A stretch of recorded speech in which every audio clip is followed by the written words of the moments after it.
and welcome to this exciting session, Young Person's Guide to Systems Change, Leading Wellbeing for a Healthy Planet.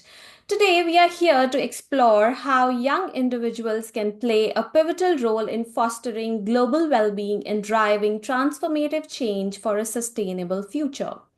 It is my honor to introduce our esteemed speaker, Nolita, a trailblazer in the field of systems transformation. Nolita is a chemical engineer by training and currently serves as a program manager at the renowned Club of Rome.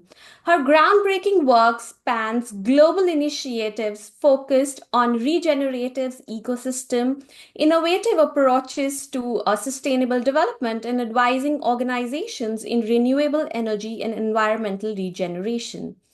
As co director of the 50%, a global platform operating across 35 countries, Nolita has been instrumental in enabling leadership and learning for equitable and sustainable growth. Today, we will navigate diverse perspectives in systems thinking and explore opportunities for long lasting transformation through Nolita's insights, interactive dialogues, and practical examples.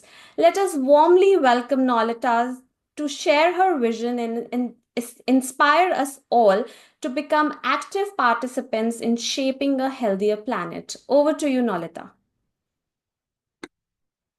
Thank you. Thank you so much. And thank you for the invitation to speak with everyone today. I'll try to keep it brief. And at some point, I'll ask for your involvement and your engagement, etc. And at the end, there'll probably be some time for Q&A, hopefully. But also, I have some questions for you. So I hope that in the chat, everyone can be sharing their opinions, their feedback, as we go through this. But I will share my screen to get us started. Let me move this down. Great. Okay. I'll start with an introduction to myself, but I'll make it brief because the doctor did a good job already. But I think the important thing is, who am I? Why am I doing this?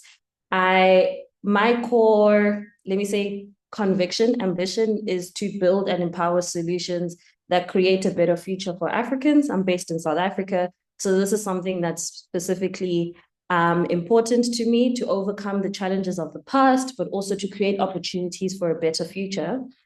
Education-wise, undergrad in chemical engineering, I worked as a process engineer in the FMCG sector, and I'm currently doing my master's in environmental humanities. So I'm trying to bring the engineering and the governance and the systems thinking together.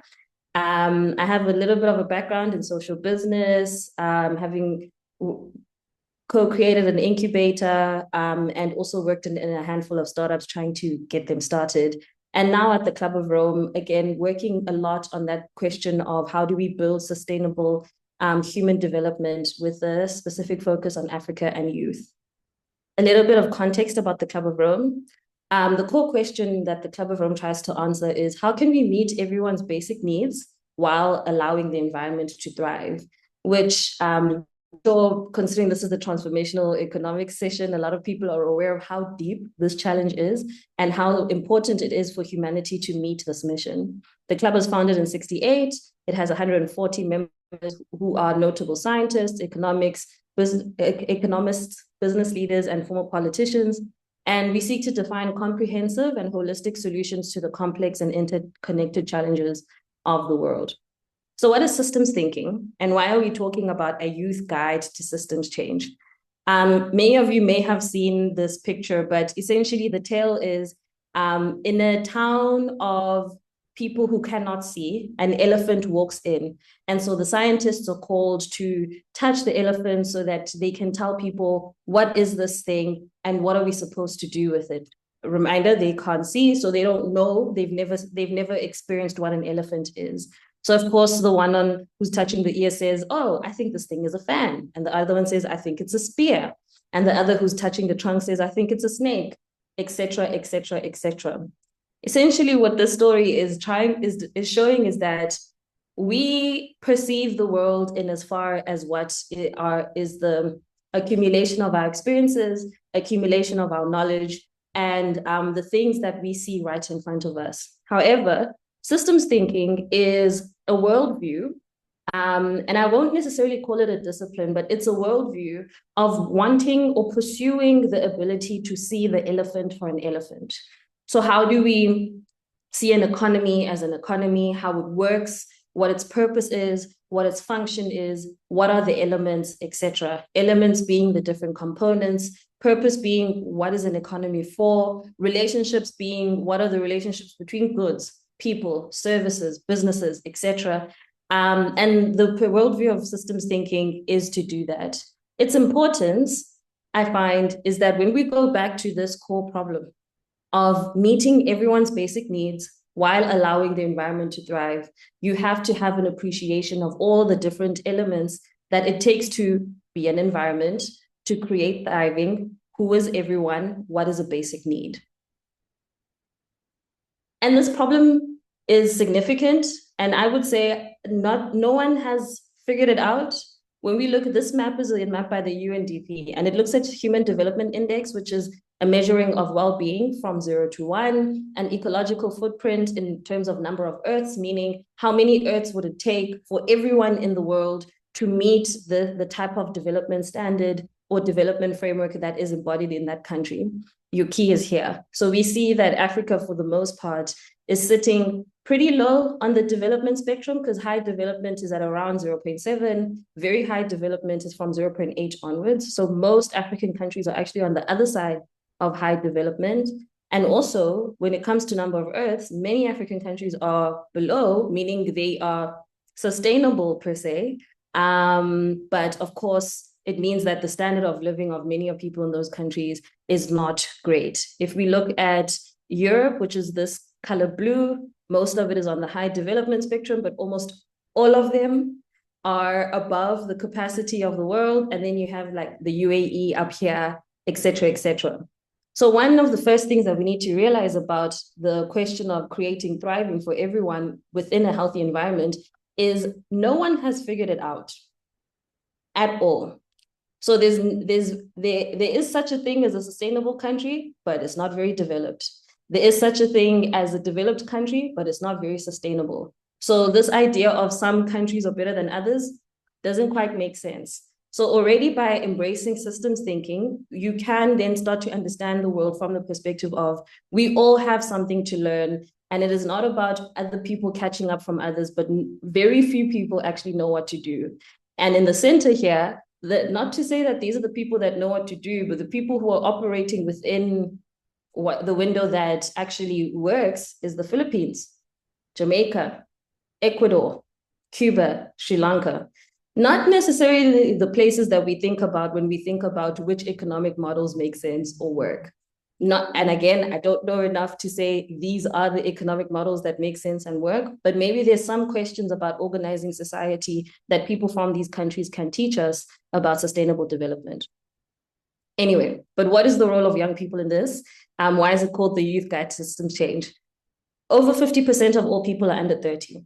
So a pursuit on defining the future that doesn't involve young people, I question its ability to be viable in the long term. And another thing is that humanity or societies, very few societies have learned their ability to act and understand the consequences of our actions, which is why sometimes it can feel like we are trying to make progress on climate, but the progress doesn't feel like it's enough, et cetera, et cetera. But also this gap between what we know and what we do and how we understand the consequences of our actions can sometimes manifest as a systemic exclusion. And this is a systemic exclusion of young people. Because how this shows up is that, one, we being the big we, humanity, have not developed a way to systematically include younger people in the work of defining and building a better future. There's a systemic exclusion.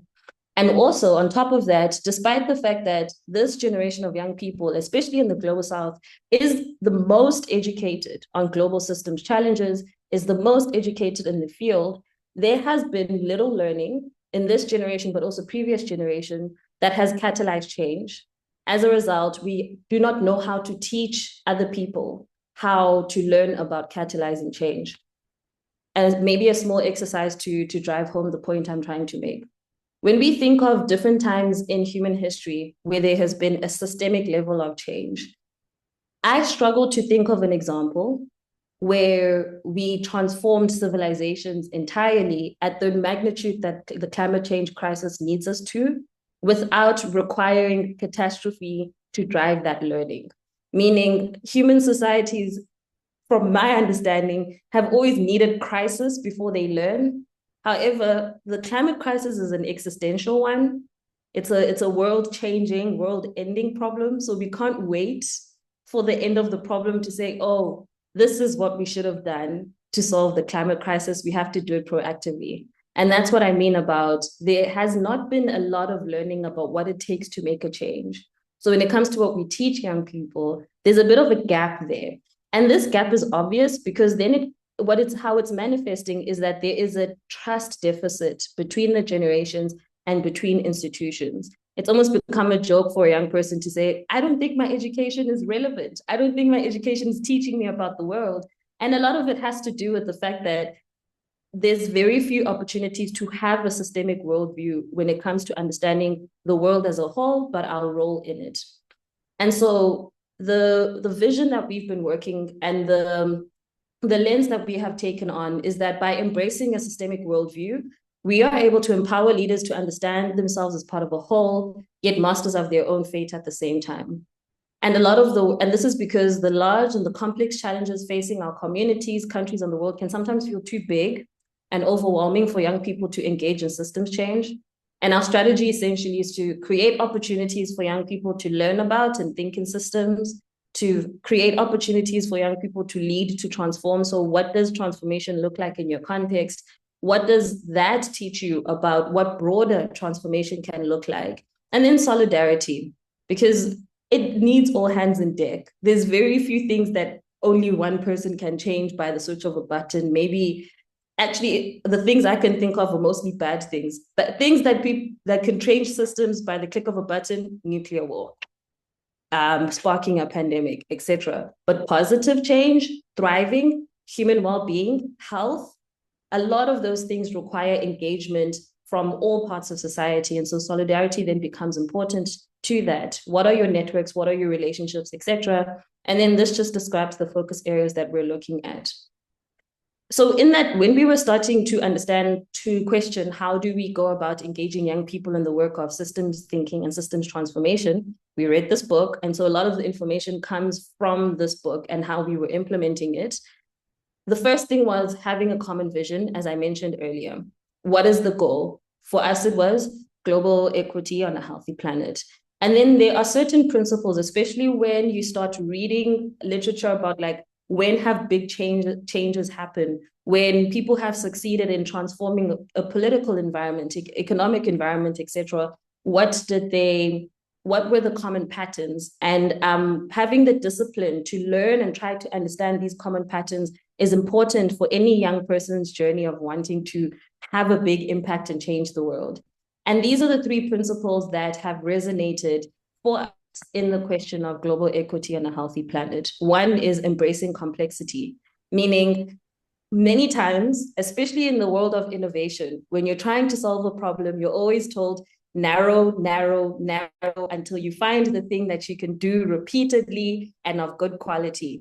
The problem is a narrow solution works well in one context, but if you're wanting to change the world, having nuance and complexity across multiple contexts is how you actually succeed in transformation. An example I'm not a doctor, so please excuse me, but I'll use a healthcare example in that a headache in one person can be solved by a pain tablet. A headache in another person is meningitis. So you cannot say, I've understood headaches, I am now this world system changer in headaches, give everyone a Panado. That doesn't work. So embracing complexity, embracing nuance is important. The second one is dancing with scale. Scale meaning having the discipline to work in the micro and the vision to understand the whole and creating the opportunities to communicate between those.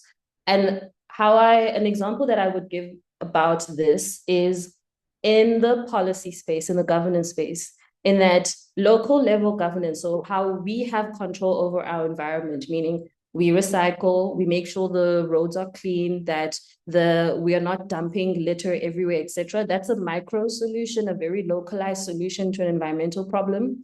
But at scale, how do we do environmental and governance and biodiversity protection? We need laws around industrial waste, corporate waste, waste management at a city level, at a national level, at a global level. And so we believe that a young person with the competency or the worldview of systems thinking has the ability to understand and navigate all of them, but also it gives you an ability to know what can I do today versus what is my ambition in the future. Because the ambition part is important, because then we get to the point of understanding power. And how we understand power is that it is the ability to maintain norms and beliefs, so much so that these norms and beliefs limit your ability to change or to believe that you can change.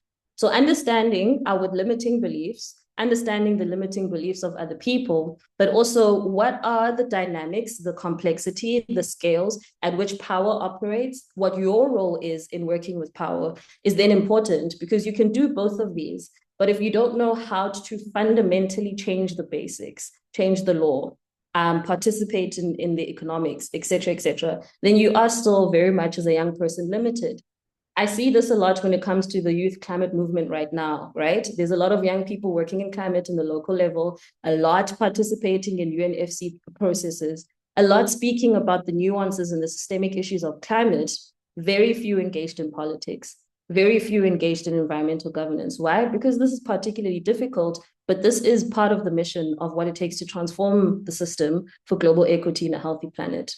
But there are things you can do on a day-to-day basis while you're doing your learning. One of them, as I said, is solidarity. So what we do in the 50%, we have rituals like a monthly meeting, a newsletter, etc., that maintain a sense of community and a sense of we-ness, in that we are 50%ers. We are committed to the ethics of discipline, of learning, of curiosity, but we value justice, we value thriving, we value sustainability. And then the next thing is equipping problem solvers. So what needs to be learned? How do we create those opportunities for learning? How do we make sure that those who make decisions in this sphere, so who in our community has the capacity, the need to make decisions for the people that they influence, and how do we make sure that they have the adequate opportunities? Why? Because the next thing, and this is the start of the understanding power part, is platforms. How do you ensure that information is being exchanged between different actors in the same community or the broader network? But also, how do you make sure that people have access to certain platforms to advocate for themselves, to tell their story, to share their narrative? And lastly, then on disrupting policies. So how do we then start changing those beliefs and those norms? How do we ensure that once we do the work of influencing said policies and norms, that it's being implemented? What is the journey towards that? And a lot of it is the exchange between what happens in these platforms and what is actually practically actualized afterwards. So in brief summary, starting with yourself, because I started with my introduction. What do I value? What is important to me? What role do I have in my community? And what do I need to learn to get there, right? I shared education, I shared what I've done in my sphere, and I shared what I value. The next thing is a vision. What is a vision that you and a community of people who are committed to the same thing? How do you start to develop a shared vision and a shared goal? And then learning, what are the principles, what are the patterns, what are the relationships? Understand the elements and the factors that you need to make a change. And what is the guiding logic that you will use to actualize this vision? So for us, if it is global equity and a healthy planet, what is the logic that we're using to know that we're progressing in the right direction? And then practices. These are the day-to-day, week-to-week, year-to-year, decade-to-decade experiments and interventions and tests and principles that we use to build the momentum towards the change that we are trying to create. So I'm going to pause there and ask if there are any questions. If not, then I will ask you questions. Thank you.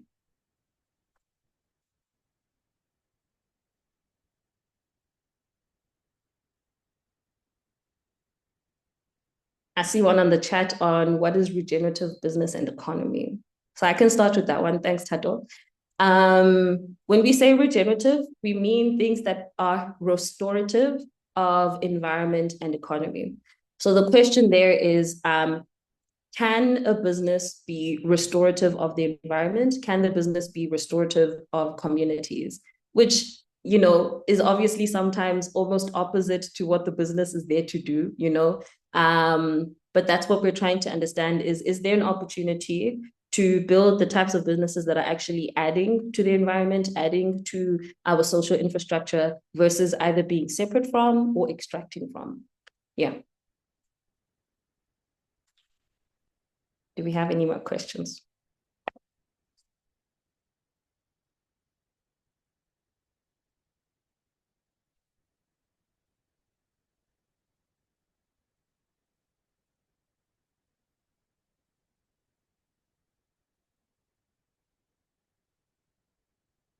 Okay, maybe I will ask you questions then.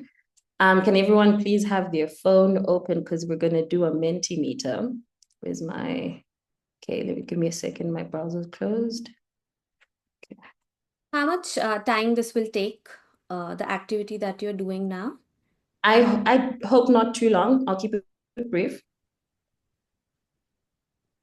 So here's the question on the screen, right? So okay, some context first. Sorry, because this is James Lind Institute, I tried to think of what would be a good question that we could all explore together. And here on the side is a podcast episode that I did with a medical doctor from Morocco. And we were talking about the intersection between climate change and public health systems in Africa. So the question that I'm bringing to you is, what are the issues and elements to consider when improving public health in Africa during the climate crisis? The code is here on menti.com, or you can scan this QR code, and then we can just look at what those different elements and issues that must be considered when looking at nature crisis and public health in Africa. And I'll open the Menti in the meantime so we can see the responses.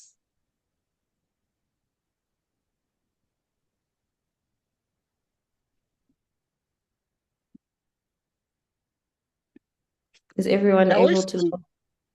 can we speak? Hello. Is it possible we can speak?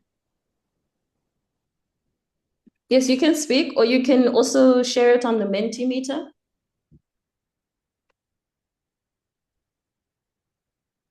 I think it'll be a good idea to capture all the responses through this meetup so that there is a comparison also. And later on, we can do a Q&A wherein students will get an opportunity to talk also.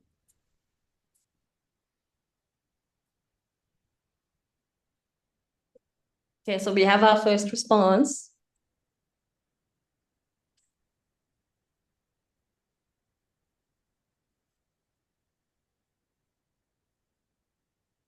Understanding, communication, proactive measures. I'd like to hear more about these measures because this came up also in the podcast episode. Distance to healthcare, connection to communities.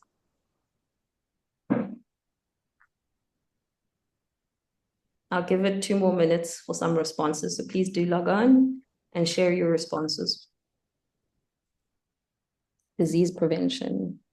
Understanding, in what sense? Can you elaborate? Person who wrote understanding.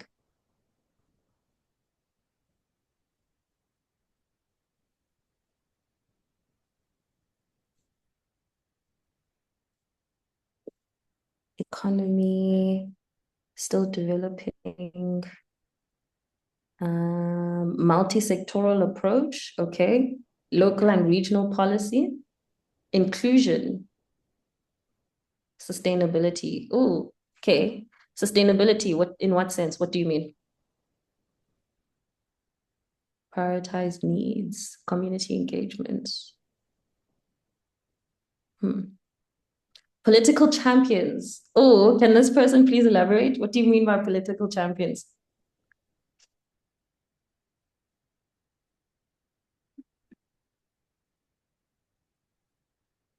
Readiness, integration. All right.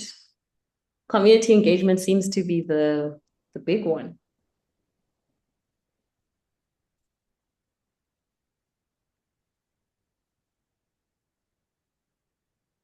Okay.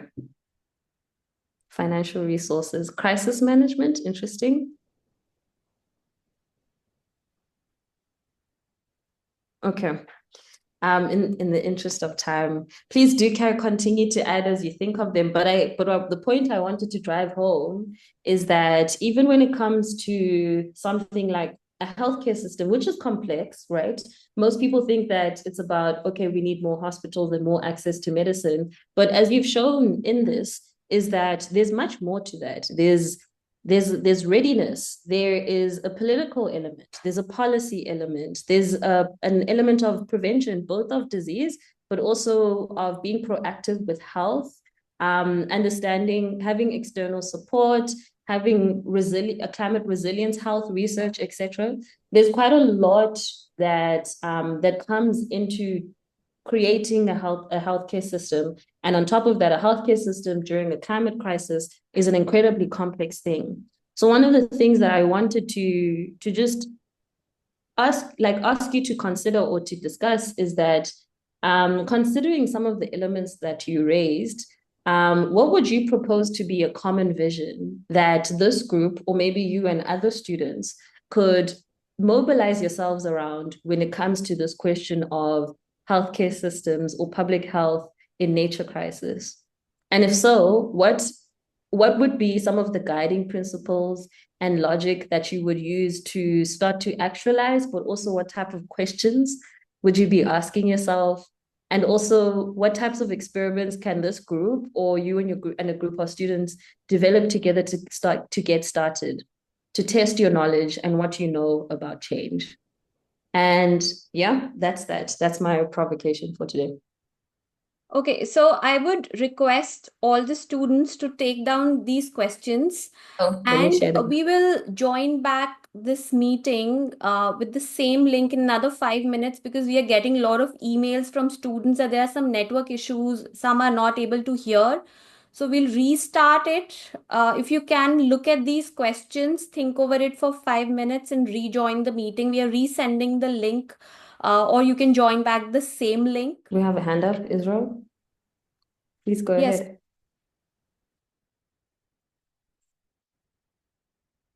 Thank you very much. My name is Priscilla Oreka.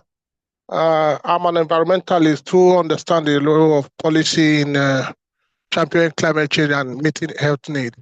But my concern most times is the gaps. The gaps in meeting the bottom-top approach in ensuring policy implementation. Most times, these policies do not capture most of these gaps. Like in my country where I came from, we passed a bill for young people to be able to participate in governance. But today we cannot even afford to fund anyone coming into governance.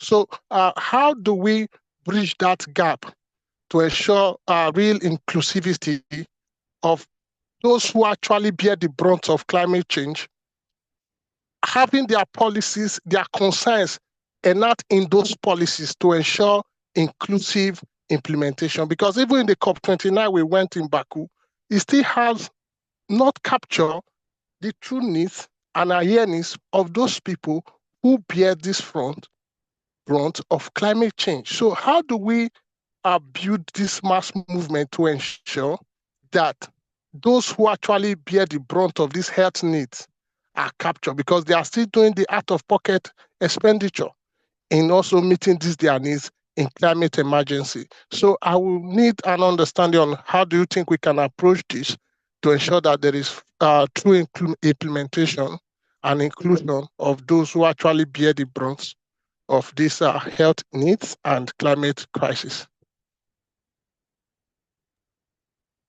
Thank you. It's not an easy question to answer, because if I had the answer, I would have, fixed the world by now. So what I will do is I will share different insights and opinions that I have learned from other people.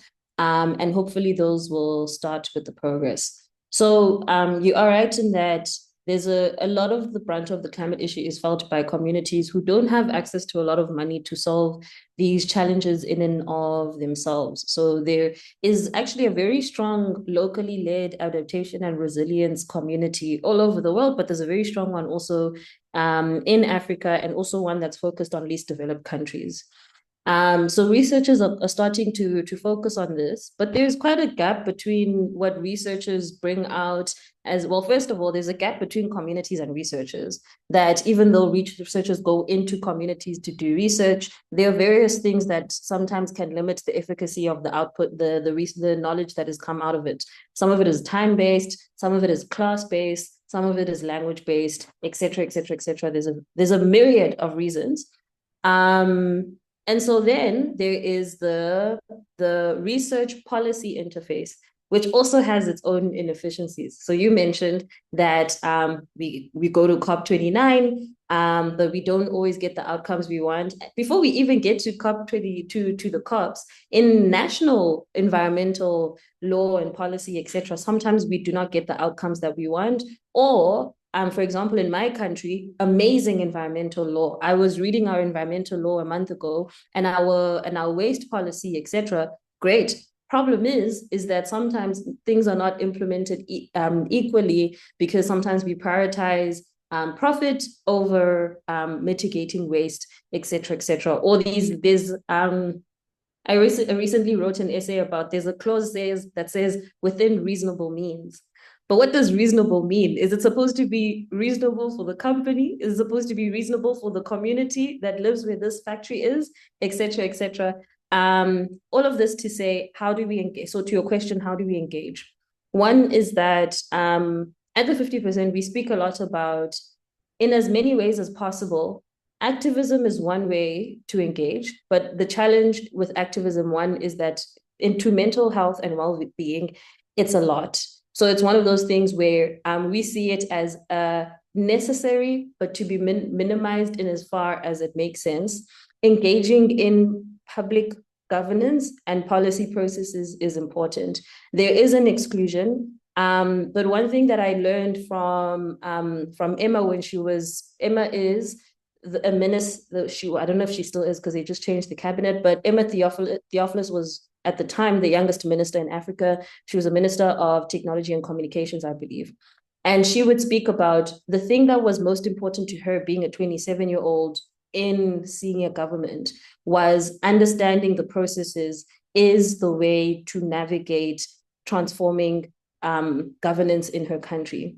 And that speaks to that point I made about understanding power, is that she said, I had to have the discipline of learning how things work. What are the processes? So my response to you is threefold. One is, we need more knowledge and information to equip communities so that they have the information at hand to advocate for themselves. If there's a pollution problem, is there a way to equip communities, equipping problem solvers with ways to measure for themselves, gather their own data, so they can go from a case that I read recently was, the community would say, the air smells weird. How do you go from the air smells weird to there is this much sulfur in the air, or there is this much XYZ in the air? How do we bridge that gap? So that's a knowledge gap. The second one being a process gap. How do we learn about governance processes and how to navigate them? And how do we understand our law and the ways to engage in that? So understanding power. That's my response to a very complicated challenge, but I hope that helps. Any other question, or if anyone wants to contribute to the questions that were asked before by Nolita, the discussion questions, if anyone wants to contribute, please, you're more than welcome.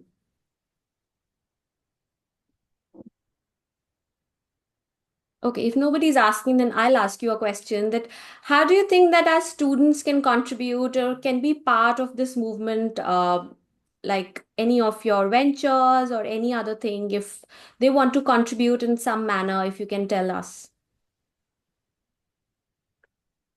So ways to get involved. I will share a link in the chat. There is an initiative, we call it the 50%. And as I said, because 52% of people are under the age of 30, but please, if you're just over 30 and all that stuff, please feel free to get involved also. And what we do there is we have programs and courses. So one that's called the Young Person's Guide to Systems Change, like this session. And what we have there is a series of lectures and workshops where young people in the first workshop, they choose a common vision and they say, we would like to, they look at different challenges and they say, we would like to focus on a specific challenge. This year, one of the themes was peace. And then throughout seven sessions, they dive into what are the elements, what are the relationships, what are the feedback loops, what are the dynamics.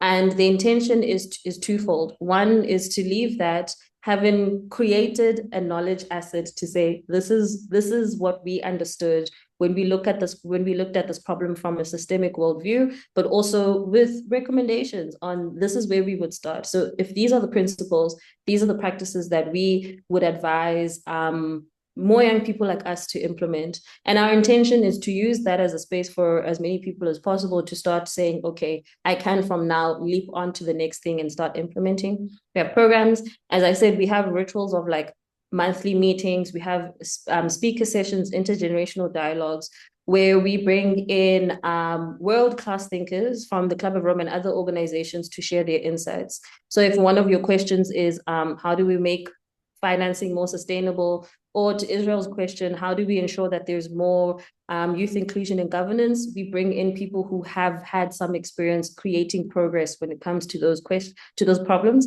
That's why my answer was, this is what I've learned, because we've invited them to come speak to us when we had a similar question. And then the third one is we have forums and exchange. So you can just be in a community, like the solidarity part, be in a community of people who are sharing insights, learnings, readings. I said I'm doing my master's, so every week I share my homework and I say, this is what I've read this week about environmental governance. Does anyone have any opinions? And sometimes we come across interesting things, apps, websites that give data and information that speaks a lot to that work of how do we equip communities? How do we make sure that the knowledge is reaching the right hands? Yeah. And I see there is a question on the chat. Can you tell us more about the Club of Rome? I'll try to do that briefly, Tado. The Club of Rome is a membership association. So leading world thinkers and systems thinkers, politicians, former politicians, academics, economists, etc. They have gathered into this association, and what they do is develop holistic solutions to some of the complex challenges to global equity on a healthy planet. It is organized into impact hubs, and those impact hubs look at different thematic focus areas that the members have identified to be critical for the sustainable development transition. One being on reframing economics, another being on rethinking finance, another on the planetary emergency, one on emerging new civilizations, which looks at management to societal transitions from a cultural shift to a shift in the academy, a shift in how businesses operate, etc. And the third one being on youth leadership and intergenerational dialogue. So how do we create an environment, one where the Club of Rome is a platform for all types of systems thinkers, but also a welcoming environment for young people who are interested in understanding and working on these challenges. So the processes of, to David's question, what are the Club of Rome's processes? What I described today are the processes of the Club of Rome's Youth Hub, because the 50% is the project that they're supporting in its youth engagement initiative. There is a myriad of work. Sometimes when people ask me, what do I do for a living? I say, I do whatever is necessary at the time. So if it's policy, it's policy. Door meetings with different leaders, etc. It is that. If it is movements and advertising campaigns, that is what happens. Because the ambition is systemic, the actions are then very incredibly diverse depending on what is needed to drive forth that specific agenda at a time. I think 50% is a very nice initiative, and I can vouch for that. I have also attended one of the meetings that you organize on monthly basis, and it was really informative. So I actually request all the students to become part of it, and it's such a beautiful community of young people. There's a lot to learn. So, Nolita, can you quickly go through answer some of the questions uh, people have answered? Some students have answered the discussion questions. We can quickly go through that and then we can wrap up. Okay. So let me go up here. Dr. Adele says, common vision can be climate crisis health impact reduction. So I'm assuming you're saying how to reduce the impact of the climate crisis on health outcomes, looking at community engagement and awareness, connecting stakeholders and decision makers with win-win formulas. Interesting. And community pressure to establish policies. Experiment can be a focus group to a draft of impact assessments, international study. Doc, there is an interesting initiative that, I'm trying to remember it. An interesting initiative that looked at similar type of work. So they started in Thailand, and they were looking at how to, initially they were looking at how to reduce HIV infections in different types of rural communities.